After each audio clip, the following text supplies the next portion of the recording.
I've come so far away from home. There's no way I'm turning back now.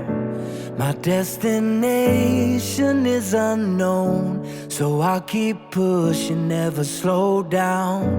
A big blue sky, a pocket of dreams, a head full of hopes, possibilities. I'm taking a chance to reach for the stars, for the stars. If I fall, then I'll get back up, try again, come back stronger. No walls they build can stop me now. Let's keep chasing the sun, do what can be done. Let's go beyond, push the limits, take flight. We'll break through the sky and go beyond the stars with every step.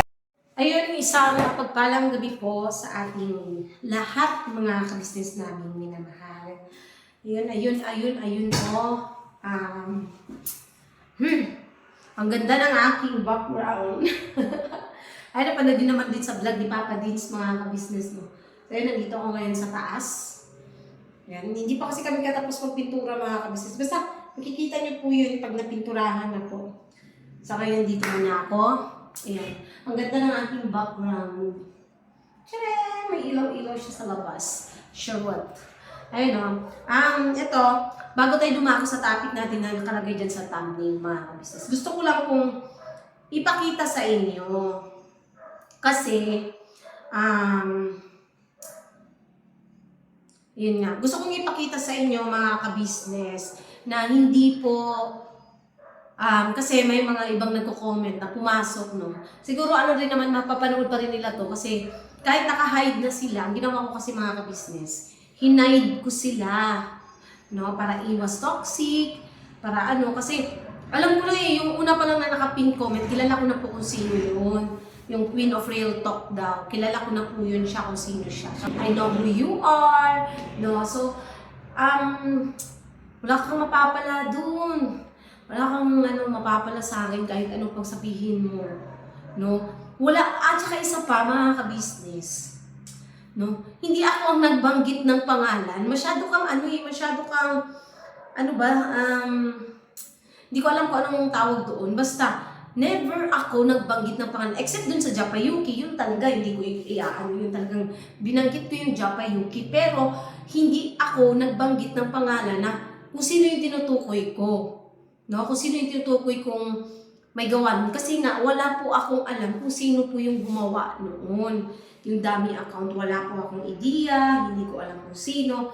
Malinaw po yun na sinabi ko sa vlog. Kaya lang, etong Queen of Real Talk daw is nagbanggit siya ng name, which is hindi ko po kasalanan yun mga kapsis. Siya mismo ang nagbanggit nun sa comment section. No? Hindi niya pinagbibintangan ha. Ang sabi niya lang, naiinggit daw ako dun. Sabi ko naman, how come? Bakit ako maiinggit? Kahit pa sabihin napakaganda, napakagwapo, kung sino man yan. Hindi ako maiinggit dahil ako, kontento akong tao sa kung anong meron ako. Hindi ako katulad ng iba na porket maliit yung sinahod, mag-aaway na sila. No, hindi. Hindi, dahil maliit lang sinahod, mag-aaway na silang mag-asawa. No, hindi po may ganun. Okay ako, kontento ako sa kung anong binigay sa akin ng Panginoong Diyos.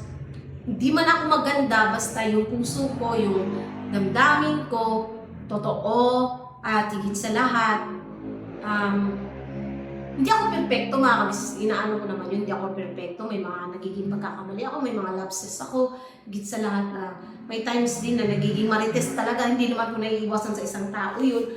Pero yung pagiging sipsip, yung solsolero, ganun hindi po.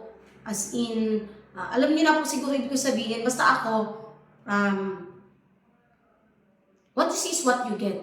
Ganun lang. So, dun sa nag-comment, hindi ako nag-mention ng name, kayo mismo. So, para hindi madamay yung mga iniidolo nyo, huwag kayong magme-mention. At kung ayaw nyo silang mabash, huwag nyo silang i-mention sa comment section namin. Hindi ko po kasalanan yung dahil wala akong mini-mention sa vlog namin. Ni pangalan, wala. Pero kayong mga umiidolo, kayo yung nagpapasok sa kanila, kayo yung nagbi-mention sa kanila.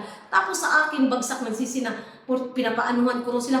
Samantalang wala naman akong minimension na pangalan doon. Malinaw kong sinabi, wala akong ideya, wala akong alam, hindi ko kilala kung sino yung gawa nung dami account na yun. So ngayon, balik tayo dito mga ka-business.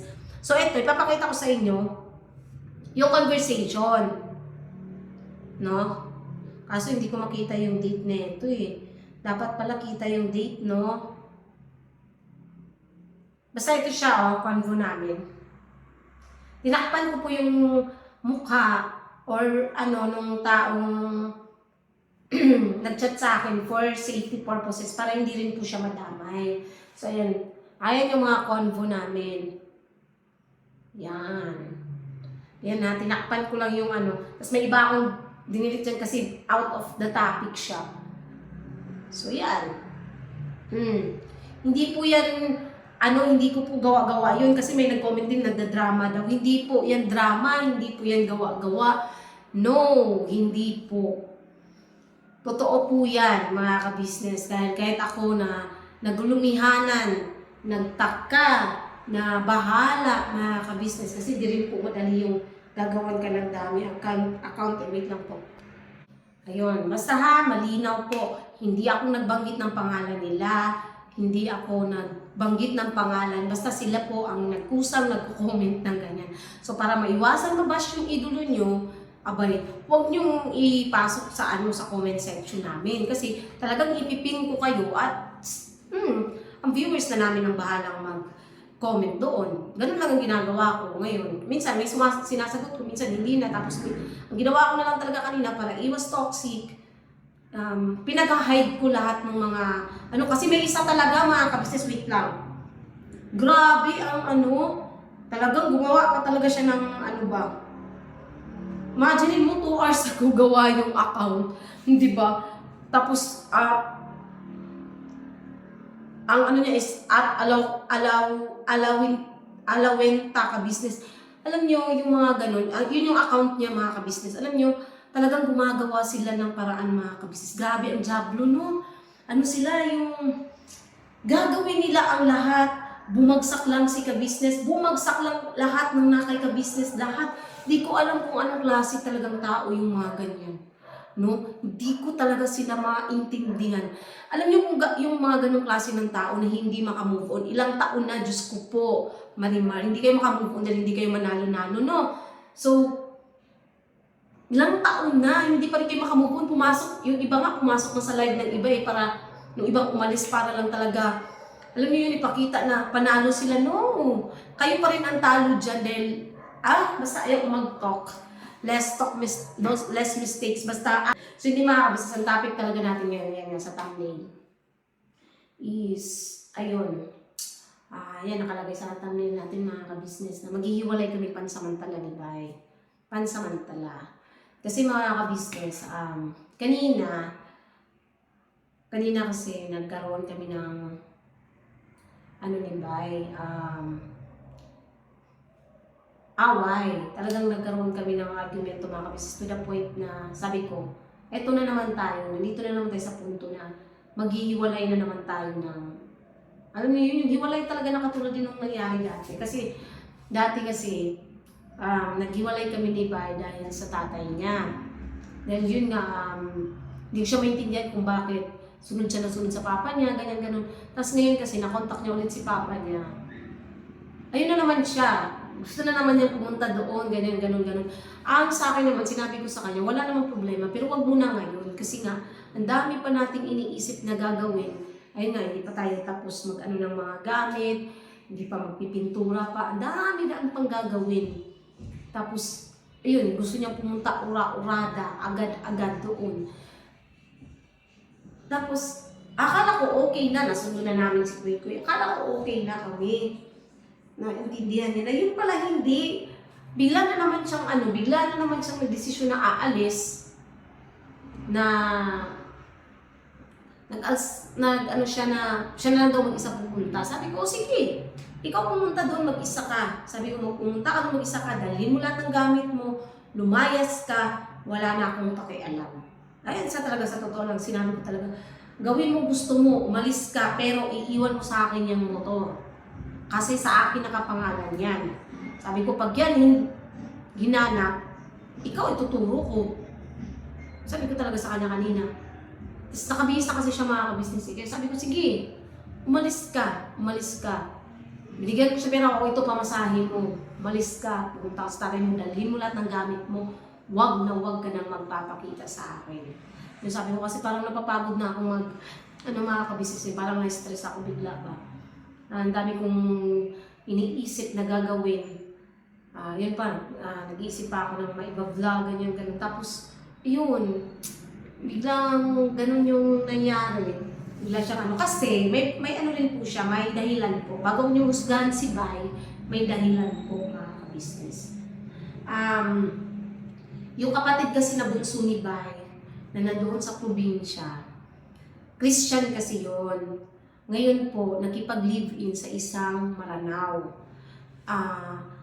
Alam naman po natin lahat na pagka Maranao or Muslim, yung nagiging pag Christian to Muslim kasi, hindi po madaling or hindi po basta-basta ganun kadali yung pag nagsasama na ka-business. Ngayon po, yung, dahil nga Maranao yung naging ka-live-in, is kailangan magbayad ng dowry. Magbibigay ka ng dowry doon. Sabi ko, saan tayo kukuha? 45,000 mga ka-business ang hinihinging dowry nung pamilya ng babae. Ngayon, sabi ko sa kanya, saan tayo kukuha ng ganyan kalaking pera? Yun yung dahilan kaya gusto niyang pumunta sa tatay niya. Sabi ko, bakit? Kung pupunta ka ba doon, may magagawa ka? May maibibigay ka bang pera? Wala! Wala kayong maibibigay dahil saan tayo kukuha ng ganyan kalaking pera? 45,000 yan. Saan tayo kukuha ng ganyan? Kasi mga ka-business, once na hindi po yun maibigay, sorry talaga, hindi ko rin alam kung anong mangyayari. Pero, may masama talagang mangyayari sa kapatid niya. Yun yung kinakatakutan ng mga ate niya, ng ni Bay, ni papa niya. Sabi ko, naiintindihan ko naman pa naaano ko naman. At saka sino bang taong hindi nag-aalala? Kasi naman, sinabihan na siya pumunta rito, kaya pala ayaw niya pumunta rito sa Maynila. Dahil pala may ka-live-in siyang babae na estudyante pati. Diba? Sa Maranao pa naman, sa mga Muslim, importante pa naman sa kanila yung anak na babae.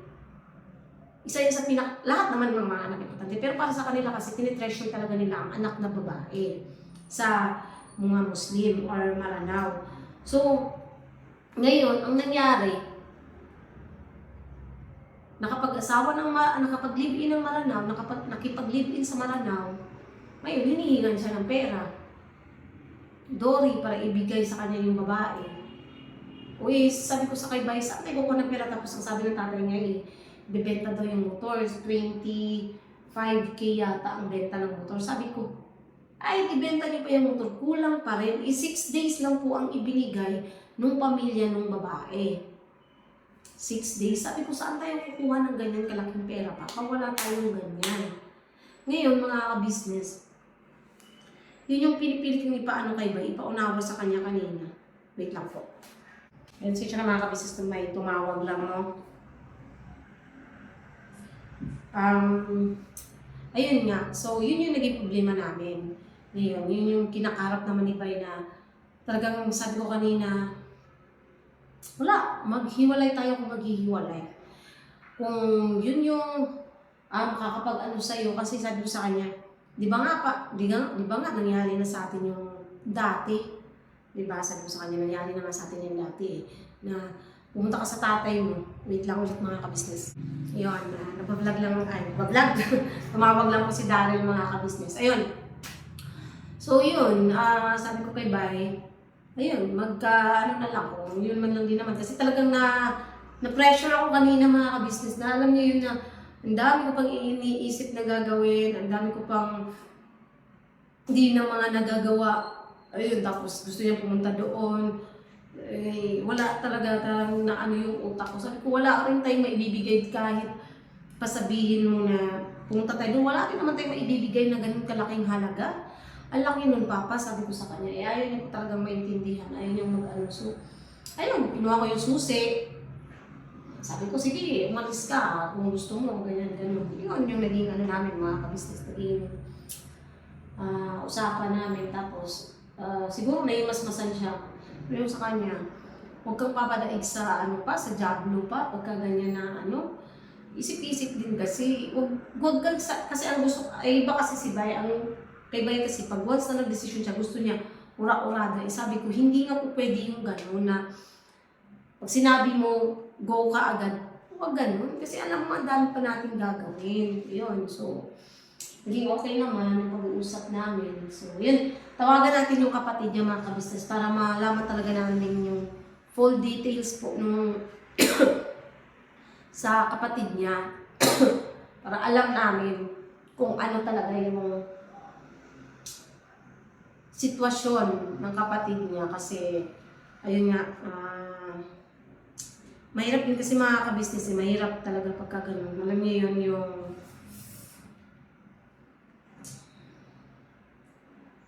ayun, dadama yung ano namin dalawa talaga ni Bay pagka. Ay sabi ko talaga kaya kasi ano talaga si Bay, sabit kasi talaga siya sa tatay, sabit talaga siya. Naiintindihan ko naman yun, wala namang problema sa akin. Pero sana sabi ko nga sa kanya, intindihin niya rin na hindi pa nga po pwede kasi nga meron nga tayong inaasikaso rito. Pagkatapos na lang, tsaka tayo pumunta doon. Tsaka hindi rin kasi namin pwedeng maisama si Kuy Kuy, maisakay kasi nga bawal yung tatluhan sa motor. So hindi po pwede yun, bawal yun. Yun pa yung isang iniisip ko na maiiwan si Kuy Kuy, paano yung pagpasok ng bata kinabukasan. Although pwede ka naman siyang iwan sa KB kahit isang araw, hindi pa rin ako kampante mga kabisnes na ayun nga, maiwan si Kuy Kuy doon. Mahirap din kasi baka may ulit. Yun. So, siguro, pagtapos siguro namin mag-ano dito mga kabisnes, tsaka punta doon. Yun eh kung matapos talaga namin ito agad. Yun lang naman mga kabisnes namin minaman. So yun, antayin ko lang po si Bay matapos dun sa baba at tatawagan namin yung kanyang ate kaya o di kaya papa niya. Tawagan namin. Dahil ka namin kayo mga kabisnes. Kaya na po si Bay papaya mga kabisnes namin naman. Tatawagan online kasi Duce. Si papa muna lang kayo. O ano. Tawagan namin yung ate ni mga kabisnes para malaman yung details talaga. Nagre-ring siya. Nagre-ring. Hello?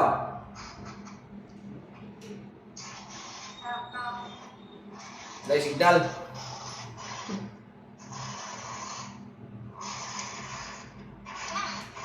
Ma.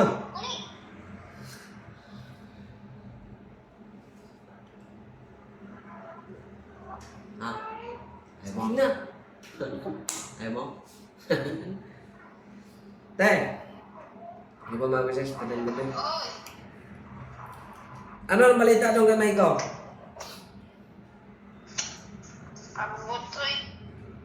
Naka-vlog tayo. Ito pala yung mga business yung kapatid ko, si Richie, yung pangalawang naka-vlog.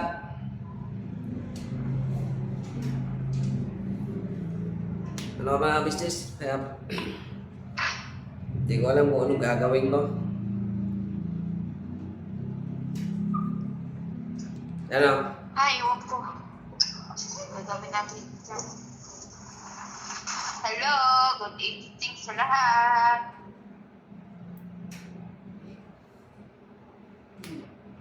Pili? Musta nung dia?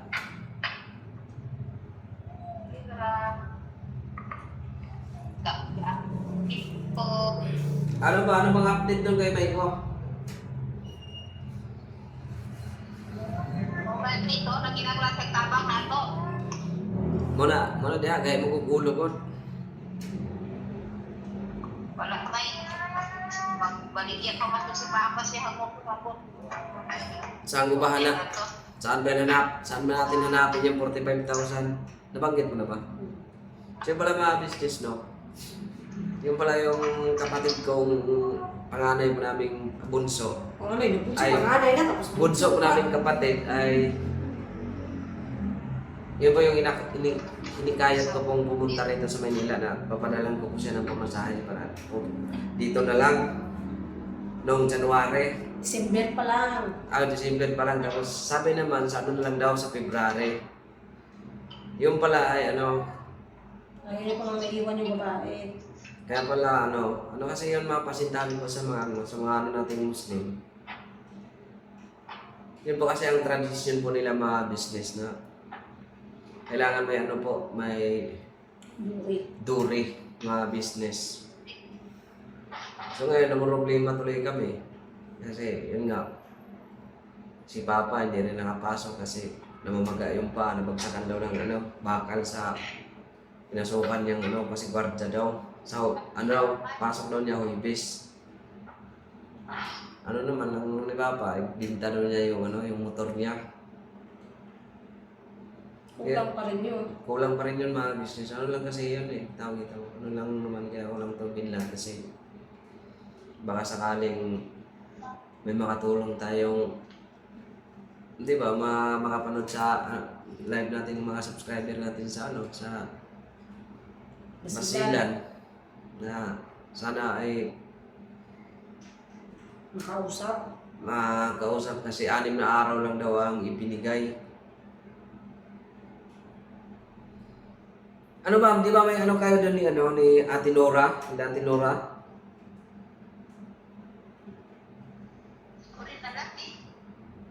Ay, malalaman lang natin yan pag... Ayaw kasi sumagot ni Maiko pag tinatawagan. Sa kanya kasi yung messenger. Ha? Nakigamit lang daw siya. Nagigamit lang siya sa ano, DM mula sa cellphone. Sa katrabaho niya. Sinabihan na kasi na dito na lang siya Sinabihan namin siya na dito na lang namin siya kuhanan ng motor. Kasi gusto nga daw niya ng motor. Sabi namin, dito ka na lang namin kuhanan pag nandito ka. Tutulungan nga kasi gusto rin nila kuya na makapunta nga siya dito, yung kapatid ni Bay. Sabi na, papuntahin mo dito Bay, tulungan natin, ganyan, ganun. Eh si Maiko naman ang ayaw. Sabi nga namin, papadala namin ng pamasahe. Eh ayaw niya eh, sabi niya sa akin, kung gusto niyong tumulong sa akin, bigyan niyo na lang ako pang down ng motor. Eh syempre, parang nagdadalawang isip din ako, baka naman hindi naman ipagdadaw ng motor. Tsaka mas gusto namin yung nakikita na nandito. Para matulungan sana. Eh wala, ayaw niya talaga eh. Ay, wait lang, tawagan ko si Papa kung ano doon balita. May contact ba siya dun? Tawagan ko niya. Kaya mga kisis, tawagan ko lang muna si Papa. Tawagan mo lang ko si Papa.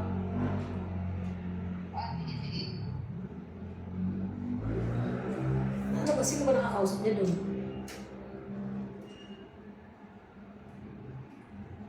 Tawagan ko lang to si Papa, mga business. Kasi nung last kasi birthday ni Papa, di naman tayo nakapunta nung 6 days siya.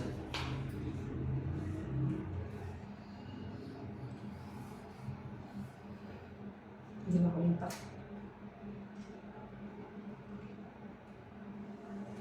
Online. Hindi yan online.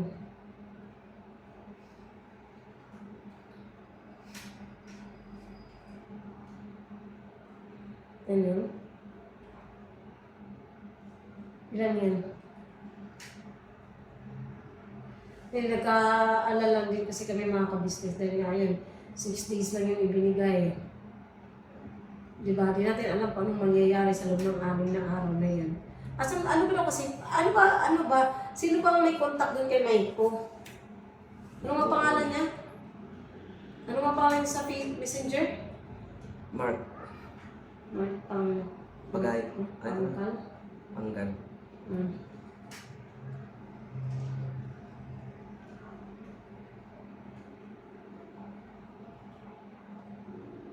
Ring.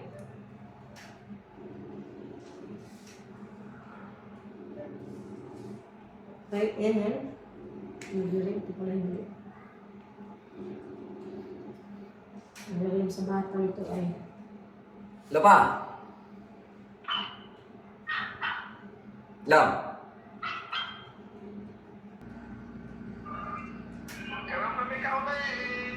Ah, Ano na balita dyan kay Maiko? Saan may balita to? Kung saan may balita kay Maiko pa? Ano na balita kay Maiko?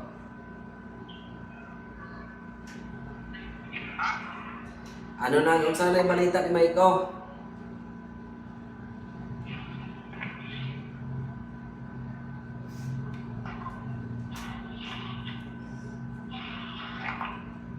Ano ba yan? Pero nga bisa, hina kasi signal. Naka-vlog naman, naka-vlog na ba naka-vlog tayo? Ano? Ang mukha mo nakita doon.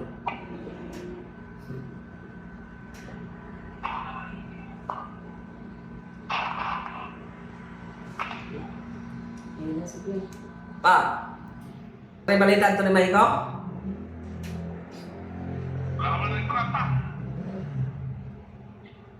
Si Ate Nora, namin kontak na Ate Nora.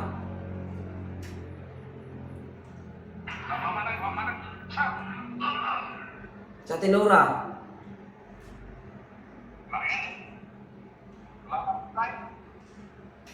Tabayanan nyo na lang. Naka-vlog ko naman to.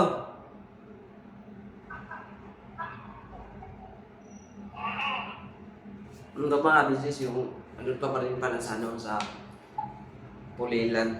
Ang akala ko kasi na malis sila ang umuwi lang pala yung pangalawa namin ano patid yun si Richie.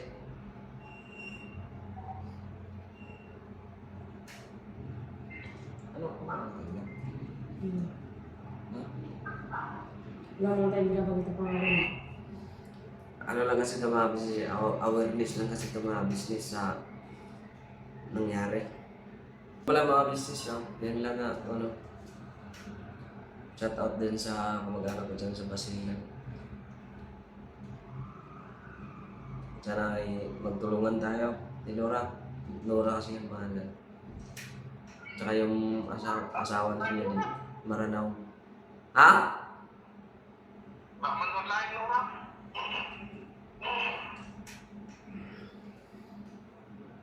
Yung mga business yun. Yung papa mong kalbo. Yan. Kamu pa rin mong talaga? Ha? Ano pa mong talaga? Oh bro, asikasuhin pa namin Greg. Oh. Asikasuhin pa namo.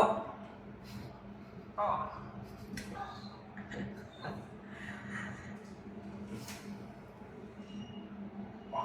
Si Saria, ano sa may plan? Ano sa may ano ni Saria?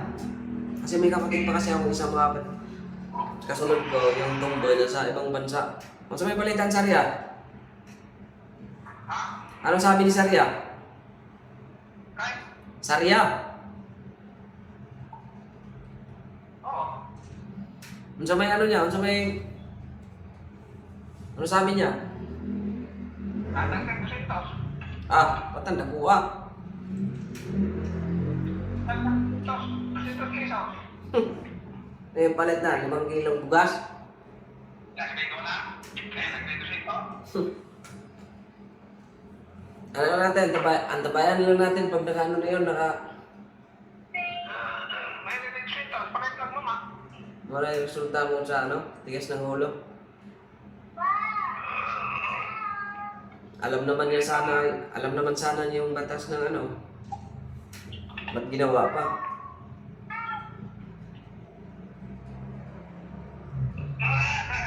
Talo tayo, tuloy nito yung problema. Ha? Diyan? Okay na sana kung marami tayong pera.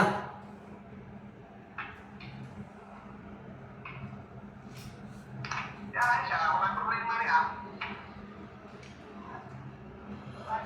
Baka nag-adik-adik na rin. Ha? Baka nag-adik na rin.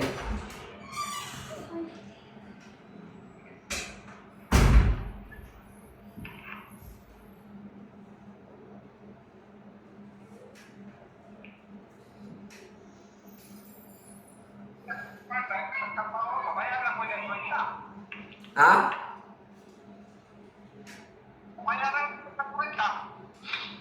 Yan, magkano binta ng motor mo? Ha? Magkano binta ng motor mo? Bigay ng 23. Sito na. Ako, may kulang. Napa sa 25 ang kulang. O 22. Bakit hindi tulad niya dito?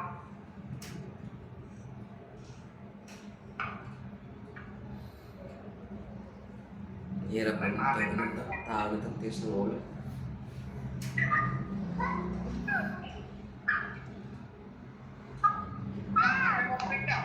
Ha? Unsa? Hindi alam mo ng Pilipinos. Wala eh, service. Ano, may isa ka po niyo.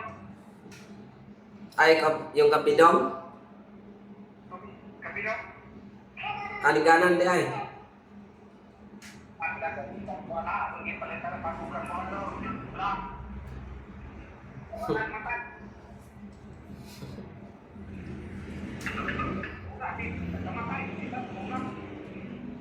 Hirap ang ganito mga business no? Pag may ano, isang kapatid na siga, tigas ng ulo. Parang tatay, maintin tayo pala sa Ariana. Maintin eh.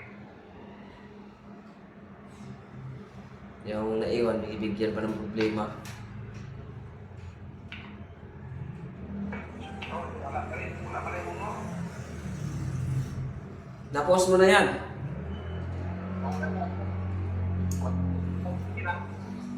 Ha?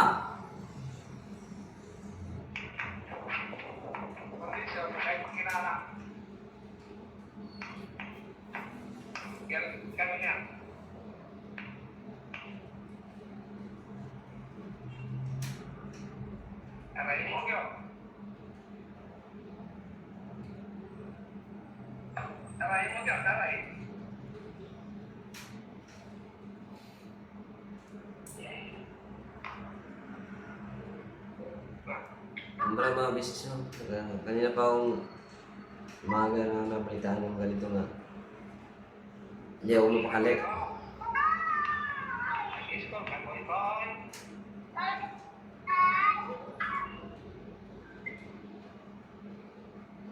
Kasi ayaw ko mangyari yung ano, yung nangyari ngayon sa pinsan ko rin sa Bukidnon na sa kanya naman din kasi ang kaso sa kanya nun ay ano, tulis. Nakuha sa kanya ang pera ay 25,000.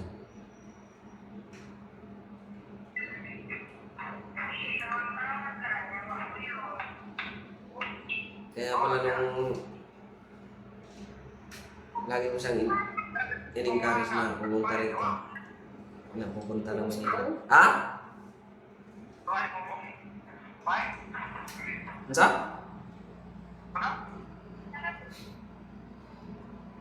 Oo.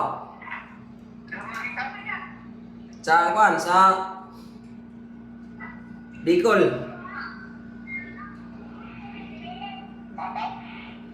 Sa Bicol.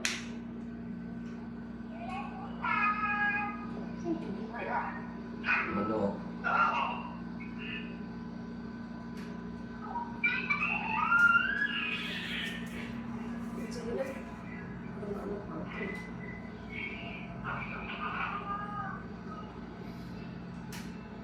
Diyan lang po mga business. Update ko din po kayo kung anong maging balita nito. Okay po, mga business ko pre. Success lang po muna mga business. Ha?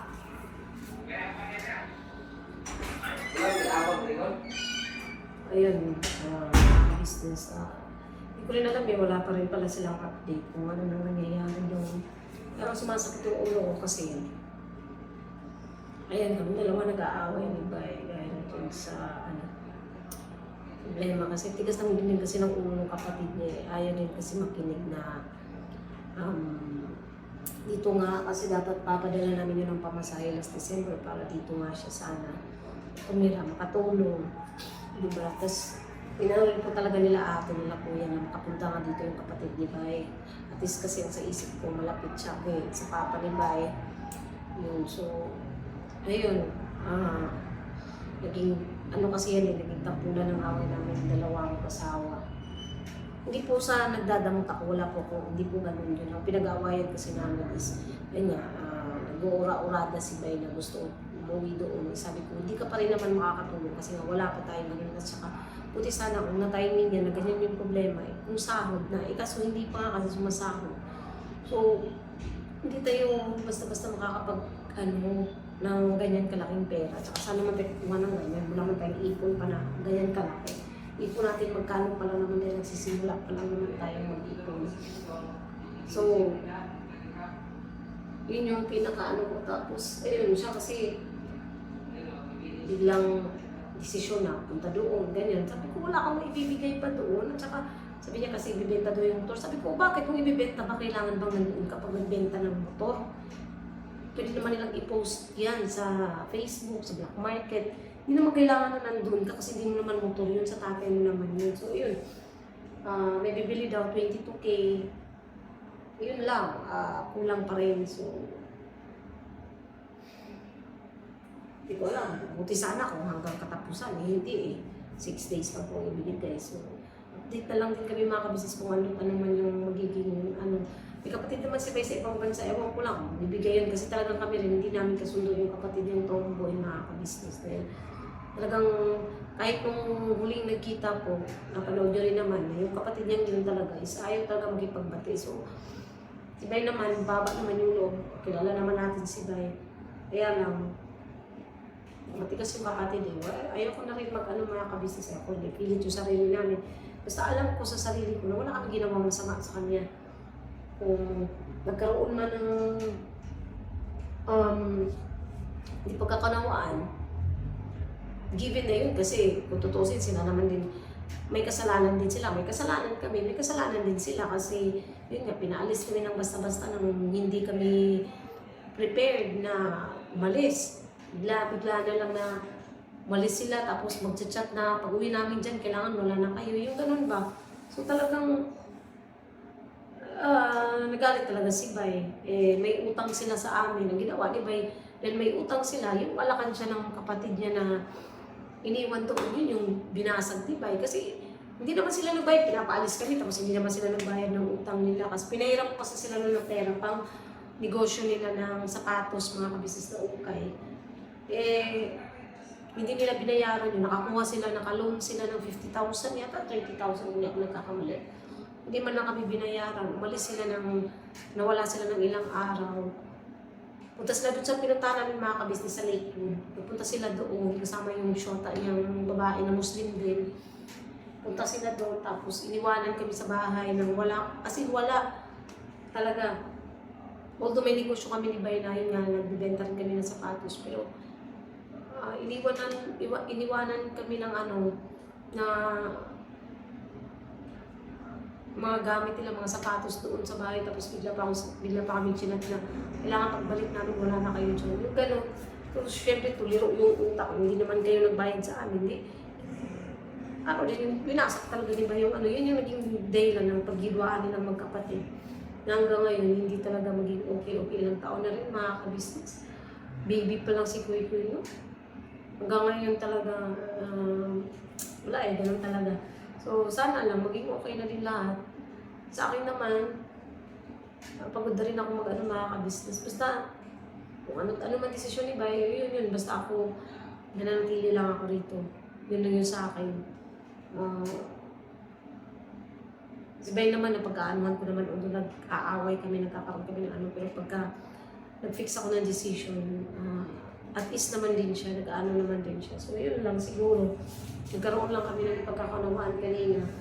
At nadala ng jablo, ganun. Sabi ko nga sa kanya, huwag kang ganyan kasi alam mo kung malapit na yung natin. So, iwasan mo yung ganyan na magalit-galit ka. Iwasan mo kasi hindi talaga maganda sa relasyon yung Ngayon lang talaga kami ulit nag-away ng ganun. Mga kabisnes ko, tutuusin kaya. Ayun, salamat din kila ate, kila kuya kasi syempre sa mga pagpapayo nila sa amin, naiiwasan namin yung ganung bagay. Ngayon lang ulit mga kabisnes, nagkakaroon kami ng mga tampu-tampuan pero hindi nagtatagal. Ngayon lang talaga nagkasagutan kami ulit ng medyo live. Hindi naman din nagsigawan, hindi naman ganun. Nagkasagutan lang talaga na parang mauuwi yata sa hiwalayan. Yun yung sa isip ko kanina, yun. At saka ewan ko ba, ba't ganun na parang naghirap nang iiyak mga kabisnes. Siguro napapagod lang din ako sa ano. Kasi di ba, dati talaga lagi kami nag-aaway. Ngayon na lang hindi. Tapos ganina na lang ulit nagkaroon ng ganun. So okay lang yun. Hindi naman talaga may iwasan sa mag-asawa yun mga kabisnes. So yun. Salamat po sa pagsama niyo po sa sintindan na ito mga kabisnes. And sana magkaroon ng update. At saka baka may ipapayo kayo mga kabisnes na paano kaya yung ganun yung sa mga kapatid natin Muslim. Kasi alam ko may mga kapatid tayong Muslim dyan or Maranao. Ano po bang dapat gawin para mapababa yung dowry? Ganun siguro po para mapababa yung dowry. Kahit mga 20 siguro okay na. Ganun di ba mga kabisnes? Sana no, baka may papayo kayo na pwede namin gawin. May isagawa para kahit pa paano mga kabisnes makalisnes din. Diba? So, hanggang dito na lang po muna mga kabisnes yung simpleng vlog namin na to. Salamat po. Please po support natin ng unang kabisnes official, kabisnes family package TV, Mrs. KB official, famous po daw official. Siyempre po channel po ng mga kagwangs, kagwang Betapaya, kagwang Bornok, kagwang Eston, kagwang Bugi official mga kabisnes. Hanggang dito na lang po muna ang ating vlog. Salamat po sa pagsama. And God bless po sa ating lahat. We love you all po. Salamat sa lahat ng viewers and viewers, subscribers po na walang sawang sumusuporta at nagmamahal sa mga kabisnes family. At syempre po, sa lahat ng din po ng mga buting sponsors namin mula noon hanggang ngayon at ang buong kabisnes family. We love you all po. Biraba na tantay plan. Hindi pa tapos si Beka o sa kanya si Papa niya. Hindi ko na alam sa ano nila mga kabisnes kung ano bang magiging update namin na ito. Kaya update na lang din kami sa inyo mga kabisnes. Basta kung may comment po kayo na pwede namin gawin or may isagawa para mapababa yung dowry. And sana po mag-comment po kayo. Kasi alam ko may mga kapatid din tayo, mga Muslim at Maranao dyan na nanonood. No. God bless po. Kami po ay dealer ng lahat ng klase ng sewing machine. Meron tayong mga brand new, slightly used, at ganoon din po, meron tayong high speed, aging, piping, button hole, button stove. Halos lahat ng uri ng klase ng sewing machine ay meron po tayo, mga ka-business naming minamahal. Ayun, please po, feel free to message lang po doon sa mga pangangailangan ng sewing machine. Ano po? At sa murang halaga, mga ka-business naming minamahal, ay mapapasa inyo ang magagandang quality ng sewing machine. Alright?